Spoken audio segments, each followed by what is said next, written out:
Rubilux paints, best quality, best value for money. உங்கள் பேர் சொல்லும் paint Rubilux paints. HiQE campus NEET crash 2026 revision attack. எங்க teachers உங்க டைம்ல இந்தியா ரேட்ல. உடனே ஜாயின் பண்ணுங்க. வெறும் ரூபாய் 4720 மட்டுமே. தாவேகா வெர்சஸ் நாம் தமிழர்னு சொன்னார். அவர் சொல்லுவார் ஏன்னு கேட்டீங்கன்னா, திராவிடம்னு ஒரே ஒரு கதையை வச்சுக்கிட்டு அண்ணா திமுக கதாநாயகன் இல்லைன்னா திமுக கதாநாயகன்னு திரும்ப திரும்ப ரீமேக் பண்ணி ரொம்ப போர் அடிச்சு சலிச்சு போச்சு.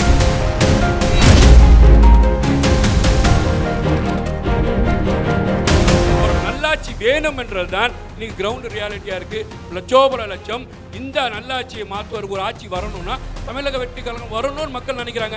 இவர்கள் முதலமைச்சரா வர்றதுனால தமிழகத்தில் எதுவும் நடக்காது. கேட்கணும் மக்கள் தீர்ப்பு இன்னைக்கு வந்து ஒரு பார்ட்டி 2 வருஷமே ஆகி களத்தில் நின்று இன்னைக்கு தமிழ்நாடு முழுக்க பட்டித்தள்ளி முழுக்க விஜய் அவர்களின் சின்னமும் ஒரு நேரத்தில் போய் சேருதுன்னு சொன்னால் மக்கள் வந்து பார்த்தீங்கன்னா எந்த அளவு வந்து களத்தில் நான் கேட்குற கூட்டணி அமையலும் ஒரு வார்த்தை சொன்னீங்க. நான் கேட்குறேன் எங்க கூட்டணி அமைஞ்சுது? நீங்க பாருங்க, இன்னைக்கு தமிழகத்தின் சட்டசபையை எடுத்துக்கிட்டீங்கன்னா கிட்டத்தட்ட 34 பேர் அமைச்சர்ல கிட்டத்தட்ட 20க்கும் மேற்பட்டவர்கள் அண்ணா திமுக இருந்து போனவங்க. ஒரு வித்தியாசம் கிடையாது திமுகவுக்கு அண்ணா திமுகவுக்கு. கடன் வாங்காம இந்த ஆட்சியை தமிழ்நாட்டில் பாலாரும் தேனாரும் கொண்டு வந்து பல திட்டங்களை கொடுப்போம் சொன்ன திமுக அரசாங்கம் இன்னைக்கு வந்து பார்த்தீங்கன்னா செந்தில் சொன்னார் பல சாதனைகளை செய்திருக்கிறார்கள். சாதனைகளை செய்வோம்.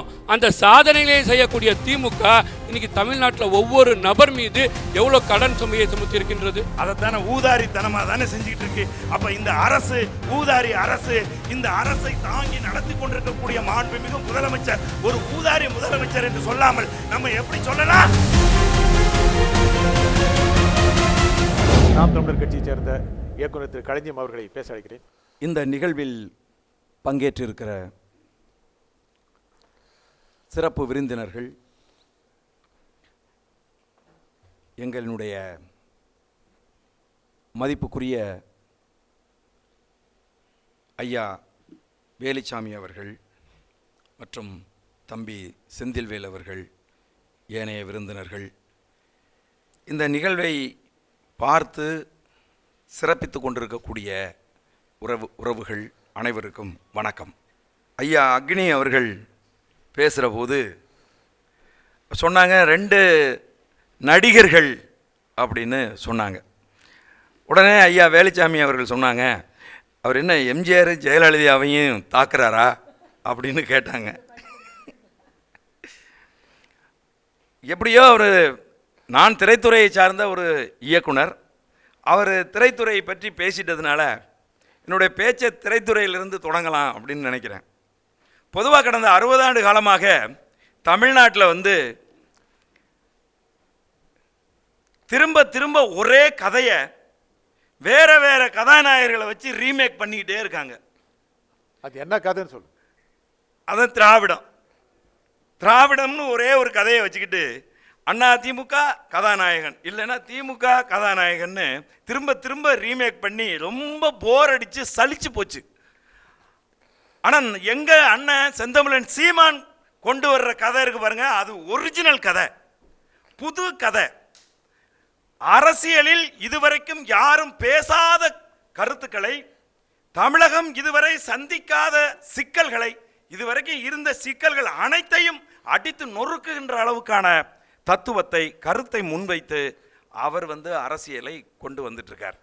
யார் முதலமைச்சராக வரணும் அப்படின்னு மதிப்புக்குரிய நிஜந்தன் அவர்கள் கேள்வி எழுப்புறார். என்ன நிபந்தனை? முதலமைச்சராக வர்றதுக்கு என்ன நிபந்தனை இருக்கு நான் கேட்கிறேன். நிபந்தனைனா 60 ஆண்டு காலமாக இங்கே ஆட்சி செய்து கொண்டிருப்பவர்கள் திரும்ப திரும்ப அந்த ரீமேக் படத்தை பண்றதுனால இந்த 60 வருஷமா இந்த தமிழ்நாடு இன்னைக்கு அண்ணா திமுக காரர்கள்ட்ட நீங்க கேளுங்களேன், திமுகவால தான் இந்த தமிழ்நாடு குட்டிச்சாரா போச்சுன்னுவாங்க. திமுக காரங்கள்ட்ட கேளுங்களேன், அண்ணா திமுகவால தான் இந்த தமிழ்நாடு குட்டிச்சோரா போச்சுங்கிறாங்க. நாங்க என்ன சொல்றோம்னா 2 பேருமே திராவிட கட்சிகள் தான் இந்த அளவுக்கு தமிழகத்தை முன்னேற்றி இருக்கின்றனங்கிறதும். தமிழகம் இன்றைக்கு முன்னேறாமல் இவ்வளவு மோசமான பின்னடைவுகளை சந்தித்துக் கொண்டிருப்பதுக்கு இப்ப அம்மா பேசும்போது சொன்னாங்க, இங்க தொடர்ச்சியா பாலியல் குற்றங்கள் நடந்துகிட்டு இருக்கு, தொடர்ச்சியா நடந்துகிட்டு இருக்கு. எத்தனையோ இப்ப ஐயா அக்னி அவர்கள் பேசும்போது கூட சொன்னாங்களே, எத்தனையோ அதாவது சட்ட ஒழுங்கு சிக்கல் தமிழ்நாட்டில் தலைவிரிச்சு ஆடுது அப்படின்னு சொன்னா இது என்ன திமுக ஆட்சியில் மட்டும்தான் ஆடுதா? அண்ணா திமுக ஆட்சியில் ஆடலையா? எல்லாரும் ஆட்சியிலையும் தான் நீங்கள் தொடர்ச்சியாக இதை செஞ்சுக்கிட்டே இருக்கீங்க. உங்கள் முன்னோர்கள் நீங்க சொல்றீங்க நாங்கள் பொற்காலத்தை தமிழ்நாட்டுக்கு உருவாக்கிட்டோம் அப்படின்னு சொல்லி. பொற்காலத்தை நீங்கள் தமிழ்நாட்டில் உருவாக்கி இருந்தால் தேர்தல் நேரத்தில் வாக்குக்கு எதற்காக காசு கொடுக்குறீங்க சொல்லுங்க பாப்பா. அப்ப மக்களுக்கு நல்லாட்சி செய்திருந்தால், நல்ல திட்டங்களை நீங்கள் கொண்டு போயிருந்தால் எதற்காக உங்களுக்கு கூட்டணி? எங்கள் கேள்விகளுக்கு பதில் சொல்லுங்க. எதுக்கு உங்களுக்கு கூட்டணி? கூட்டணி தவறான ஆட்சி அதிகாரத்தில் இருக்கக்கூடிய ஒரு கட்சி தன்னுடைய 5 ஆண்டு கால ஆட்சி அதிகாரத்தில் மிக சரியான திட்டங்களை வகுத்து மக்களுக்கு நல்லது செய்திருந்தால் எதற்கு கூட்டணின்னு நான் கேட்கிறேன். கூட்டணி தவறா? நாங்கள் கூட்டணி தவறா திரு கலைஞர்? ஆமா, தவறு. காரணம் என்னன்னா, எந்த கொள்கையின் அடிப்படையில், எந்த கோட்பாட்டு அடிப்படையில் நீங்கள் கூட்டணியில் இருக்கீங்க? இன்னைக்கு திமுக ஆட்சி அதிகாரத்தில் இருந்து கொண்டு செய்கிற அத்தனை தவறுகளையும் கூட்டணி கட்சியில் இருப்பவர்கள் ஏற்கிறார்களா? நான் கேட்கிறேன். ஏற்கல அப்படின்னு சொன்னா நீங்க எதிர்த்து என்ன செஞ்சீங்க? ஏன் ஏற்க வேண்டும்? இல்ல, கூட்டணியில இருந்து தப்பு செஞ்சா பார்த்துட்டு உட்கார்ந்துருக்கீங்க மக்கள் பிரதிநிதிகள். உங்களுக்கு ஓட்டு போட்டு மக்கள் தேர்ந்தெடுத்திருக்காங்க. குறை சொல்றாங்களே. என்ன குறை சொல்றாங்க? எதிர்த்து போராடணும், கூட்டணியை விட்டு வெளியில வரணும். அவ்வளவு தவறுகள் இங்கே நடக்கின்ற போது நீங்க நல்லா யோசிச்சு பாருங்க. அண்ணா திமுகவுக்கும் திமுகவுக்கும் எந்த வித்தியாசமும் கிடையாது. இவர்கள் முதலமைச்சராக வர்றதுனால தமிழகத்தில் எதுவும் நடக்காது. நீங்க பாருங்க, இன்னைக்கு தமிழகத்தின் சட்டசபையை எடுத்துக்கிட்டீங்கன்னா கிட்டத்தட்ட 34 பேர் அமைச்சர்ல, கிட்டத்தட்ட 20க்கும் மேற்பட்டவர்கள் அண்ணா திமுக இருந்து போனவங்க. ஒரு வித்தியாசமும் கிடையாது திமுகவுக்கும் அண்ணா திமுகவுக்கும். ரெண்டும் ஒண்ணுதான். ஒரே குட்டையில் ஊர்ன மட்டை, பேரு மாத்தி மாத்தி இவங்க வச்சுக்கிறாங்க. இந்த மக்கள் இன்றைக்கு துன்பத்தை சந்தித்துக் கொண்டிருக்கிறார்கள் என்பதால் தான் கடந்த 16 ஆண்டு காலமாக தமிழக அரசியல் களத்தில் புதிய தத்துவத்தை, கொள்கைகளை முன்வைத்து தனித்து நின்று இன்றைக்கு 8.22% வாங்கி ஒரு கட்சி வளர்ந்து நிற்குது அப்படின்னு சொன்னா, அந்த கட்சியினுடைய தலைவர் ஒரு கட்சி ஆரம்பிச்சு 2 வருஷத்துல இந்த மக்கள் போராட்டங்களில் கலந்து 1.5 வருஷம் சிறையில் கிடந்து வாடியவன் என் உயிர் அண்ணன் செந்தமிழன் சீமான். அவர்தான் தமிழகத்தின் முதலமைச்சராக வரணும். ஏன் அப்படின்னு சொன்னா, இன்றைக்கு வரைக்கும் மக்கள் களத்தில், மக்கள் போராட்டங்கள் அனைத்துக்கும் நின்று கொண்டிருக்கக்கூடிய ஒரு தலைவர். இன்னைக்கு பாருங்க, மலையை வெட்டி விற்கிறாங்க. யாரு? அரசியல்வாதிகள் விற்கிறாங்க. எந்த அரசியல்வாதி? அண்ணா திமுக காரங்க, திமுக காரங்க. இவங்க ஆட்சியில இருந்தா அவங்க வெட்டி விற்பாங்க, அவங்க ஆட்சியில இருந்தா இவங்க வெட்டி விற்பாங்க. மணல் அள்ளி விற்கிறாங்க. யாரு? இவங்க ஆட்சியில இருந்தா இவங்க அள்ளி விற்பாங்க, அவங்க ஆட்சியில இருந்தா அவங்க அள்ளி விற்பாங்க. கள்ளச்சாராயம் காய்ச்சுறாங்க. யாரு? இவங்க ஆட்சியில இருந்தா இவங்க காய்ச்சுவாங்க, அவங்க ஆட்சியில இருந்தா அவங்க காய்ச்சுவாங்க. நான் கேட்கிறேன், இந்த கூட்டணியில் இருப்பவர்களுக்கு மலையை வெட்டி விற்பது தெரியாதா? மணலை அள்ளி விற்பது தெரியாதா? இங்க வழக்கொள்ளை நடப்பது இவர்களுக்கு தெரியாதா? இதற்கு எதிராக இவர்கள் என்ன செஞ்சாங்க? மலையெல்லாம் வெட்டி வித்தாச்சுனா, பக்கத்தில் இருக்க கேரளாவில் இல்லாத மலையாங்க நம்மள்ட்ட இருக்கு. அவன் ஒரு மலையை வெட்டுறானா? எதிர்த்து கேட்கறதுக்கு யாராவது ஆள் இருக்காங்களா? ஒரே ஒரு கட்சி தான் களத்தில் நிற்கிறது. இன்னைக்கு வரைக்கும் 100கணக்கான வழக்குகளை வாங்கி நாம் தமிழர் கட்சி பிள்ளைகள் தான் அதையெல்லாம் தட்டி கேட்கிறோம். ஏன்னா இந்த பயோ பாலிடிக்ஸ் இருக்கு பாருங்க, இன்றைக்கு உலகமே நடுநடுங்கி கொண்டிருக்கிறது. என் அன்பான உறவுகளை, பயோ பாலிடிக்ஸ் இன்றைக்கு உலகத்தை மிரட்டி கொண்டிருக்கிறது. சூழலியல் அரசியல். இன்றைக்கு உலகம் இன்னைக்கு மிகப்பெரிய தாழ்வில் இருக்கு. குடி தண்ணீர், நாங்கள் மண்ணை முன்வைத்து, தண்ணீரை முன்வைத்து, காற்றை முன்வைத்து இன்றைக்கு அரசியல் செய்து கொண்டிருக்கிறோம். பல்லுயிர், எல்லாம் மனுஷனுக்கான பூமி மட்டும் கிடையாது, அது எல்லாத்துக்குமான உயிர்களுக்கானது. ஒரு மரத்தை நீ வெட்டுற அப்படின்னா, நீ சுவாசிச்சு விடுகிற அந்த கார்பன் டை ஆக்சைடை அது சுவாசிச்சு உனக்கு ஆக்சிஜனை கொடுக்குது. அந்த உணர்வை இளைய தலைமுறை பிள்ளைகளுக்கு புரிய வச்சது யாரு அப்படின்னு கேட்டா, என் உயிர் அண்ணன் செந்தமிழன் சீமான் தான். அவர் தான் தமிழ்நாட்டுக்கு முதலமைச்சராக வரணும். திரும்ப திரும்ப திரும்ப திரும்ப தவறு செய்பவர்கள் இவர்கள். அந்த மக்களுக்கு என்ன தெரியுமா, கடுமையான கோபத்தில் இருப்பாங்க. இப்போ எங்கள் மாமா பேசும்போது கூட சொன்னாங்க, என்ன சொன்னாங்க? திமுக மேலே கடும் கோபத்தில் இருப்பார்கள். மக்கள் முடிவு பண்ணுவான், எலெக்ஷன் வரட்டும் உனக்கு வச்சுக்கிறேன்டான்னு சொல்லுவான். சொல்லிட்டு என்ன பண்ணுவான்? ஓட்டை மாற்றி அந்த பக்கம் போடுவான், அண்ணா திமுகவுக்கு. அண்ணா திமுக காரன் வருவான், 5 வருஷத்தில் அவன் இதே தான் செய்வான். என்ன வித்தியாசம் இருக்கு? ஒரு வித்தியாசம் இல்லை. இதே கொள்ளையடிப்பார்கள், இதே ஊழல் செய்வார்கள், இதே மக்கள் திட்டங்கள்னு சொல்லுவாங்க. நான் கேட்குறேன், எங்கள் ஊரில் நான் கடனை வாங்கிக்கிட்டு நான் பாட்டில் கண்ணா பின்னான்னு செலவு பண்ணிட்டு அலைஞ்சேன்னா எனக்கு பேர் ஊரில் என்ன சொல்லுவாங்க? எங்கள் கிராமத்தில் ஊதாரி பையன்னுவாங்க. நம்ம தமிழ்நாடு அரசு இப்போ என்ன பண்ணிட்டு இருக்கு? அதைத்தானே ஊதாரித்தனமாக தானே செஞ்சுக்கிட்டு இருக்கு. அப்போ இந்த அரசு ஊதாரி அரசு, இந்த அரசை தாங்கி நடத்தி கொண்டிருக்கக்கூடிய மாண்புமிகு முதலமைச்சர் ஒரு ஊதாரி முதலமைச்சர் என்று சொல்லாமல் நம்ம எப்படி சொல்லலாம்? இவ்வளவு கடனை வாங்கி இந்த மக்களுக்கு நலத்திட்டங்கள் செய்றியே, நான் கேட்கிறேன், நலத்திட்ட செய்யலாம் தானே? இல்லைங்க, மக்கள் நலத்திட்ட செய்யலாம் தானே? கிடையாது. தற்சார்பு பொருளாதாரத்தின் மூலமாக மறு உற்பத்தியை ஒரு அரசு பெருக்க வேண்டுமே ஒழிய நலத்திட்டங்களை கொடுத்து இப்ப எங்க சொல்றேன் எல்லா நாடுகளும் கடன் வாங்க பசிக்குது அப்படின்னா உலகமே கடன் வாங்குது. நாங்க சொல்றோம் ஒத்த ரூபாய் கடன் வாங்காம இந்த மாநிலத்தை நாங்கள் நடத்துகிறோம். அமெரிக்கா கடன், எங்களுக்கு ஓட்டு போடுங்க. ஒத்த ரூபாய் கடன் வாங்காமல் நாங்கள் இந்த மாநிலத்தை நடத்துவோம். எந்த கட்சிக்காவது திராணி இருக்கா? தமிழ்நாட்டில் இருக்க கட்சிக்கு நாங்க கடன் வாங்காம இந்த மாநிலத்தை ஆட்சி அதிகாரத்தை செய்வோம் அப்படின்னு சொல்ற திராணி யாருக்கு இருக்கு நான் கேட்கிறேன். அடுத்த ஸ்டுடியோ பேசுவோம். சரி, ரொம்ப மகிழ்ச்சி, நன்றி, வணக்கம். தாவேக ஆட்சிக்கு வருமா? விஜய் முதலமைச்சர் ஆவாரா? இது பற்றி பேசுவதற்காக திரு முஸ்தபா.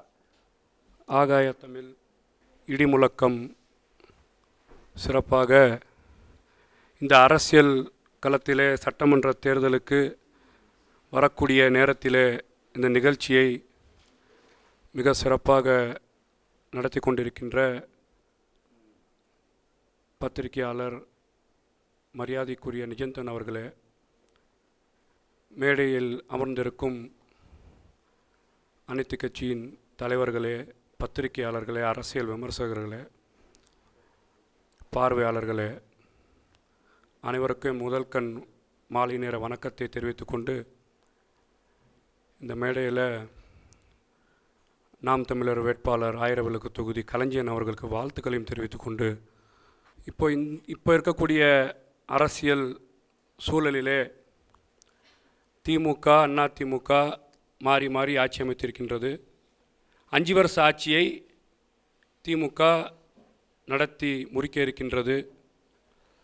திமுக ஆட்சி வேண்டுமா வேண்டாமா அப்படின்ற விஷயத்தை மரியாதைக்குரிய செந்தில் வேலண்ணன் பேசினார். அக்னீஸ்வரன் பார்த்திங்கன்னா திமுகவுக்கும் அதிமுகவுக்கும் இருவேறு, நாங்கள் வந்தால் நீங்கள் அடிச்சுக்கலாம், நீ வந்தால் நான் அடிச்சுக்கலாம். அவர் போட்டிருக்க ட்ரெஸ்ஸு மாதிரியே கருப்பு சிகப்பு அந்த கோட்டில் தான் வந்திருக்கார் அவர். அந்த மாதிரியே பார்த்திங்கன்னா 2 சைடும் கோல் அடிச்சுட்டு போய் அவர் உக்காந்துட்டார். பட்டன் தெரியல அது வெள்ளை மாதிரி தெரியல, அந்த மாதிரி போய் அவர் பேசிட்டு அமர்ந்துட்டார். நான் கேட்குறேன், இந்த அண்ணா தாவேக வெர்சஸ் நாம் தமிழர் தானே சொன்னார். அவர் சொல்லுவார், ஏன்னு கேட்டிங்கன்னா ஒரு காமெடி ஒன்று வரும். நான் தான் மாப்பிள்ளை, என் போட்டிருக்க ட்ரெஸ்ஸு அவர்துன்னு சொல்கிற மாதிரி, மோடி தான் மாப்பிள்ளை, போட்டிருக்க ட்ரெஸ்ஸு எடப்பாடி தான்ன்ற மாதிரி இன்றைக்கி அனைத்திந்திய அண்ணா திராவிட முன்னேற்ற கழகம் ஆட்சியில் பங்கு எனக்கு வந்தால் பார்த்தீங்கன்னா நீங்கள் என்னென்ன இருக்கக்கூடிய இலாக்கால் ஆட்சியில் கொடுக்கணும்னு கேட்டுட்ருக்குறாங்க. எந்த இயக்கத்தை பார்த்து 2011 2016 மோடியா லேடியான்னு கேட்ட ஜெயலலிதா அதிமுக. இது அதிமுக பாஜகவை கூப்பிட்டு காலையில் விருந்து வச்சுட்டு சாயங்காலமாக தைரியமாக பாஜகவை விமர்சிக்க அதிமுக மேடம் ஜெயலலிதா காலத்தில். ஐயா நான் பேசுகிறேன், என் நோன்பு வச்சுருக்கேன், ஏற்கனவே பேச முடியல, தொண்டை காயுது. நானே 6 மணிக்குள்ளே விட்டுருவீங்களான்னு பார்த்துட்ருக்குறேன். நான் அதனால தான் மெதுவாக பேசிகிட்டு இருக்கிறேன். ஏன்னா எல்லாம் அடித்து பட்டையை கிளப்பிட்டீங்க, பேட்டரி போயிடுச்சு, கலைஞ்சான்னு கிழிச்சு தள்ளிட்டாப்புல. சீமான் அப்படியே ஃபாலோ பண்ணிட்டு வந்திருக்காரு. அண்ணன் சீமான் அண்ணன் ஃபாலோ ஸ்டைல் வாகனம் எல்லாம் அதே தான். உங்களுக்கு பேட்டரி ஹெவியாக இருக்கட்டும் சார். அங்கே பேட்டரி ஹெவியாக இருக்குது, என் உடம்புல பேட்டரி கம்மியாக இருக்கு. நான் 3:30 மணி காலையில் தண்ணி குடித்தேன், அதுக்கப்புறமா குடிக்க முடியாது, ஆரம்பங்களும் தெரியும். அந்த அடிப்படையில் பார்த்தீங்கன்னா இன்றைக்கி அதிமுக திமுக அதிமுக இன்றைக்கி மாறுபட்ட அரசியலை நடத்தி நாங்கள் ஊழலை ஒழிக்கிறோன்னு சொன்னாங்க. யார்? நாட்டோட முதலமைச்சர் முத்துவேல் கருணாநிதி ஸ்டாலின் அவர்கள் இன்றைக்கி பார்த்திங்கன்னா என்ன சொன்னார்? களத்தில் வந்தார். தேர்தல் அறிக்கையில், தேர்தல் வாக்குறுதியில் அனைத்திந்திய அண்ணா திராவிட முன்னேற்ற கழகம் 2016 ஜெயலலிதா அம்மாவுக்கு வாக்களித்தோம். அதுக்கப்புறமா பார்த்திங்கன்னா திடீர்னு 1 மணி நேரம் காரில் போனார், கூவத்தூரில் போய் முதலமைச்சர் ஆகிட்டார் எங்கள் எடப்பாடி பழனிசாமி. அவருக்கு ஆட்சி அளிக்கும் போது 4.5 வருஷ ஆட்சியில் பல கோடியை தமிழ்நாட்டுக்கு கடனை வைத்து இந்த ஆட்சியை நடத்திட்டு போயிட்டாங்க. மக்கள் விரோத ஆட்சி அப்படின்னு சொல்லி நாட்டு மக்கள் மத்தியில் வாக்குறுதி கேட்டார் முத்துவேல் கருணாநிதி ஸ்டாலின் அவர்கள். அதை மட்டும் சொல்லாமல் அனைத்திந்திய அண்ணா திராவிட முன்னேற்ற கழகம் எடப்பாடி தலைமையின் கீழ் ஆட்சி நடந்துக்க போது இந்த நாட்டில் இருக்கக்கூடிய வரி பணத்தை கொள்ளையடித்திருக்கிறார்கள். முட்டையில் ஊழல் செஞ்சிருக்கிறாங்க, பருப்புல ஊழல் செஞ்சிருக்கிறாங்க, வாக்கி டாக்கியில் ஊழல் செஞ்சிருக்கிறாங்க, தாது மணலில் ஊழல் செஞ்சிருக்கிறாங்க, ஏன் சட்டமன்றத்தில் சட்டையை கிழிச்சு குட்கால ஊழல் செஞ்சிருக்கிறாங்கன்னு சொல்லி. ஏன்னா ஆளுங்கட்சியாக இருக்கிறதோட திமுக எதிர்கட்சியில் நல்ல வேலை செய்யும், தமிழ்நாட்டு மக்களுக்கு புரோஜனமாக நிறையா பேசும். அந்த அடிப்படையில் இவ்வளோ ஊழல்களையும் செய்த ஒரு ஊழல்வாதியாக அனைத்திந்திய அண்ணா திராவிட முன்னேற்ற கழகம் கடன் வாங்கி ஆட்சியை நடத்தின எடப்பாடி பழனிசாமி செஞ்சிட்டாரு. இதையெல்லாம் சரி செய்வதற்காக நான் வரேன், எனக்கு வாக்களிங்கன்னு கேட்டவர் தான் முத்துவேல் கருணாநிதி ஸ்டாலின் அவர்கள். சரி, வந்ததுக்கு அப்புறம் இவர்கள் அடித்த கொள்ளையில் எல்லார் மீதையும் நடவடிக்கை எடுத்து இவர்கள் யார் யார் என்ன தவறுகள் செய்தார்களோ, முன்னாடி காலத்தில் தெருவுக்கு தெரு ஒரு மஞ்சள் பாக்ஸில் ஒரு பிசிஓ பூத் இருக்கும், அதுக்கப்புறமா பார்த்தீங்கன்னா 1 ரூபா காயின் போட்ட பேசுகிற மாதிரி ஒரு ஃபோன் இருக்கும். நான் டிஸ்ட்ரிக்ட் ஒரு கோட் அமைப்பேன், அந்த அமைச்ச கோட்டில் திமுக செய்த லஞ்சம் லாவண்யம் ஊழலை வெளிக்கொண்டு வந்து இந்த தமிழ்நாட்டில் எல்லாத்தையும் கொண்டு வந்து ஒரு நல்ல ஆட்சியை நடத்துவேன், கடன் வாங்காமல் நடத்துவேன் சொன்னவர் முத்துவேல் கருணாநிதி ஸ்டாலின் அவர்கள். அதில் ஒரு குண்டூசி ஒதுக்கி போட்டிருக்காரா? நான் கேட்கிறேன். இன்னைக்கு 10.25 லட்சம் கோடி ஊழல், இந்த 10.25 லட்சம் கோடி கடன். ஆனால் அனைத்து இந்திய அண்ணா திராவிட முன்னேற்ற கழகம் 4.25 லட்சம் கோடி கடன் வரும்போது தேர்தல் அறிக்கையில் 70வது பக்கத்தில் தமிழ்நாட்டு மக்களுக்கு ஒரு வாக்குறுதியை கொடுக்குறார். உங்களுக்கு சந்தேகம் இருக்கும், அவர் கடன் வாங்கிட்டு ஆட்சி அமைச்சார், எப்படி நாங்கள் அடுத்து வந்து கடன் வாங்காமல் கடன் இந்த ஆட்சியை நடத்த போகிறோன்னு சந்தேகம் இருக்கும். ஆனால் எங்கள்கிட்ட பார்த்தீங்கன்னா ஒரு சாணக்கியத்தனம் இருக்குது, எங்களுக்கு அரசியல் அனுபவம் இருக்குது, நாங்கள் பல தடவை நாட்டோட முதலமைச்சராக இருந்திருக்கிறோம். நாங்கள் பார்த்தீங்கன்னா ஒரு புதிய முயற்சியை கொண்டு வந்து கடன் வாங்காமல் இந்த ஆட்சியை தமிழ்நாட்டில் பாலாரும் தேனாரும் கொண்டு வந்து பல திட்டங்களை கொடுப்போம் சொன்ன திமுக அரசாங்கம் இன்னைக்கு பார்த்தீங்கன்னா செந்தில் சொன்னார், பல சாதனைகளை செய்திருக்கிறார்கள். சாதனைகளை செய்வோம், அந்த சாதனைகளை செய்யக்கூடிய திமுக இன்னைக்கு தமிழ்நாட்டில் ஒவ்வொரு நபர் மீது எவ்வளோ கடன் சுமையை சுமத்தி இருக்கின்றது. இது விஜய் வந்துருவாருங்கிறீங்களா? அதான் சார், மக்கள் பார்த்தீங்கன்னா அண்ணா திமுக ஆட்சியை பார்த்துட்டாங்க. எடப்பாடி பழனிசாமி மரியாதைக்குரிய எதிர்க்கட்சி தலைவர் அவர்கள் வானத்துக்கும் பூமிக்கும் இடைத்தேர்தலில் நிற்கிறாரு, சட்டமன்ற தேர்தலில் நிற்கிறாரு, ஊரக உள்ளாட்சி தேர்தலில் நிற்கிறாரு, மாநகராட்சி தேர்தலில் நிற்கிறாரு. ஏன் நடந்து அவரே தன்னை முறுத்தி 2021 களத்தில் நிற்கிறார். மக்கள் ஏற்றுக்கல. அப்போ மக்கள் என்ன நினைக்கிறாங்கன்னா, தமிழ்நாட்டில் ஊழல் லஞ்சம் லாவண்யம் இவர்கள் ஒழிக்கிறேன்னு இவர்கள் 2 பேரும் கேம் ஆடி மாற்றி மாற்றி ஆட்சி நடத்துகிறாங்க. ஒரு நல்லாட்சி வேணும் என்றது தான் இன்னைக்கு கிரவுண்ட் ரியாலிட்டியாக இருக்குது. லட்சோபல லட்சம் இந்த நல்லாட்சியை மாற்றுவதற்கு ஒரு ஆட்சி வரணும்னா தமிழக வெற்றி கழகம் வரணும்னு மக்கள் நினைக்கிறாங்க. நான் கேட்குறேன், மக்கள் நம்புறாங்களா? கண்டிப்பாக நம்புகிறாங்க சார். நான் நீங்கள் சொல்கிற மாதிரி அண்ணன் செந்தில் அண்ணன் சொல்லி போகும்போது சொன்னார், ஓட்டர்ஸ்லாம் முடிவு பண்ணிட்டாங்க, கருத்து கணிப்பு ஒரு தகவல் சொல்லிருச்சு, அடுத்த ஆட்சி திமுக தான். அண்ணே உங்களுக்கு எல்லாமே தெரியும், ஓட்டர் எடுத்த கருத்து கணிப்பு அடுத்தது இங்கே எம்பி எலெக்ஷன் நடந்தா எதுக்கு நடத்த கருத்து கணிப்பு? எம்பி எலெக்ஷன் நடந்த கருத்து கணிப்பு. நாட்டோட சார் மக்கள் மனம் தானே. நான் கேட்குறேன், தமிழ்நாட்டில் பாராளுமன்ற தேர்தலில் வாக்கு வங்கி எப்படி இருக்கும், அண்ணா சட்டமன்ற தேர்தல் எப்படி இருக்கும், மக்களோட மாற்றம் இருக்குமா இருக்காதா? இப்போ நடக்கக்கூடிய தேர்தல் என்ன தேர்தல்? 2026 சட்டமன்ற தேர்தல். ஓட்டர் எடுத்தது மோடி பிரதமரா ராகுல் பிரதமரா? அதுக்கு எடுக்கும் போது தமிழ்நாடு ஏற்கனவே நாங்கள் பாஜக வந்தால் மோடி வந்துருவார் தமிழ்நாட்டில் நீங்கள் அரசியல் செய்றீங்க. அந்த அரசியலை வைத்து ஒரு கருத்து கணிப்பை எடுக்கிறீங்க. ஓட்டர்ஸ் கொடுத்த கணிப்பு திமுக ஜெயிக்கும் சொல்லி 2026 மக்கள் சொல்லக்கூடிய நீங்கள் செய்த வாக்குறுதியை பார்ப்பாங்களா பார்க்க மாட்டாங்களா? நான் கேட்குறேன், புற்றுநோயால் இன்னைக்கு பாதிக்கப்பட்ட மக்கள் பார்த்தீங்கன்னா தமிழ்நாட்டு அரசாங்கம் ஒரு ஊசியை போடுது, அந்த ஊசியை கொண்டு வந்து சிறப்பாக செயல்படுது. நீங்கள் கொஞ்சம் யோசிச்சிங்க. நான் கேட்குறேன், NCRP டேட்டா 2024 புற்றுநோய் கர்நாடகாவில் 94,832, ஆந்திர பிரதேசில் 76,808, கேரளாவில் 61,175, தெலுங்கானாவில் 57,334, தமிழ்நாட்டில் உயர்ந்திருக்கு. இங்கே பார்த்தீங்கன்னா புற்றுநோய், மார்பகம் புற்றுநோய், பெண்களை பாதுகாக்கக்கூடிய அரசு 98,386 இங்கே பார்த்தீங்கன்னா கேன்சரில் பாதிக்கப்பட்டிருக்காங்கன்னு சொல்லி NCR டேட்டா சொல்லுதா இல்லையா? சரி, திரு விஜய்க்கு கூட்டணி அமையல, யாரும் நம்புற மாதிரி தெரியல. ஆனால் இன்னும் கூட அவர் வெளியே வரல, இன்னும் கீழ் அளவுக்கு வேற அளவுக்கு கட்சி போய் சேரல. இதெல்லாம் இருந்து ஆட்சிக்கு வந்துருவாரு, முதலமைச்சராக இருவாரு அப்படின்னு எப்படி நம்பலாம்? கேட்கணும், மக்கள் தீர்ப்பு இன்னைக்கு ஒரு பார்ட்டி 2 வருஷமே ஆகி களத்தில் நின்று இன்னைக்கு தமிழ்நாடு முழுக்க பட்டித்தள்ளி முழுக்க விஜய் அவர்களின் சின்னமும் ஒரு நேரத்தில் போய் சேருதுன்னு சொன்னால் மக்கள் வந்து பார்த்தீங்கன்னா எந்த அளவு வந்து களத்தில் நான் கேட்குறேன், கூட்டணி அமையல ஒரு வார்த்தை சொன்னீங்க. நான் கேட்குறேன், எங்கே கூட்டணி அமைஞ்சுது? நீங்கள் நடக்கக்கூடிய இன்னைக்கு அதிமுகவோட கூட்டணி அமையணும்னா நீங்கள் டெல்லியில் போய் உட்காரணும், மோடி அமித்ஷா முடிவு பண்ணணும். அமைஞ்சிருச்சுல்ல, இன்னைக்கு எங்க அமைஞ்சிருச்சு? கூட்டணி இருக்கு, அமைஞ்சிருச்சு சார். எந்த அளவு உண்மை நடந்திருக்கு? அதிமுகவில் வந்து பார்த்தீங்கன்னா எப்படி வந்து சீட் ஷேரிங் பண்ண போறாங்க? நீங்க ஆனா முடிச்சிடறேன் சார். அனைத்து இந்திய அண்ணா திராவிட முன்னேற்ற ஆட்சியில் பங்கு கொடுக்க போதா? இதெல்லாம் இருக்கா இல்லையா? திமுகவில் ஒன்று சொல்றாங்க சார், கூட்டணி அமைஞ்சிருச்சு. இந்த தமிழ் காமெடி வந்த மாதிரி திரு மாயண்ணே வந்திருக்காங்க, திருமாவளவனே வந்திருக்காங்க, மொக்கச்சாமி வந்திருக்காங்க, கம்யூனிஸ்ட் வந்திருக்காங்க, மற்றும் உறவினர்லாம் வந்திருக்கிறாங்க, முஸ்லீம் பார்ட்டிலாம் வந்திருக்கிறாங்க. அண்ணா திமுகவின் கீழே இருக்கக்கூடிய இன்னைக்கு காங்கிரஸோட நிலை என்ன? நான் கேட்குறேன், நீங்க திமுகவை மேலே ரைடு விட்டு கீழே வந்து ஒப்பந்தம் போட்ட திமுக அரசாங்கம், இன்னைக்கு காங்கிரஸோட நிலை என்ன? இன்னைக்கு உங்களை என்ன நிலைமை சொல்லுங்க. எங்க நிலைமை? மக்கள் மன்றம் நிற்கிறோம், மக்கள்கிட்ட வாக்கு சேகரிப்போம். நீங்க சொல்லக்கூடிய திமுக செய்யாத திட்டங்களை இன்னைக்கு பெண்கள் பாதுகாப்பு இழந்திருக்கிறாங்க. நான் கேட்குறாங்க, பெண்கள் நாங்கள் எல்லாம் வாரி வாரி எரிச்சு கொடுத்தோன்னு சொல்றீங்களா இல்லையா? மாண்புமிகு புரட்சி தலைவர் அம்மா அவர்கள், மேடம் ஜெயலலிதா மேடம், இந்த பெண்களுக்கு, ஏழை பெண்களுக்கு, குழந்தை பள்ளியில் இருக்கக்கூடிய படிக்கக்கூடிய பெண்களுக்கு நாப்கின் திட்டம் ஒரு திட்டம் கொண்டு வந்தாங்க. அந்த திட்டம் எங்கே போச்சு? தாலிக்கு தங்கன்னு ஒரு திட்டம் கொண்டு வந்தாங்க. அந்த திட்டம் எங்கே போச்சு? நான் கேட்குறேன், இன்னைக்கு வெளிநாட்டு அமைச்செல்லாம் நாங்கள் படிக்க வைக்கிறோம். சந்தோஷம் சார், வெளிநாட்டு அமைச்செல்லாம் படிக்க வைக்கிறீங்க.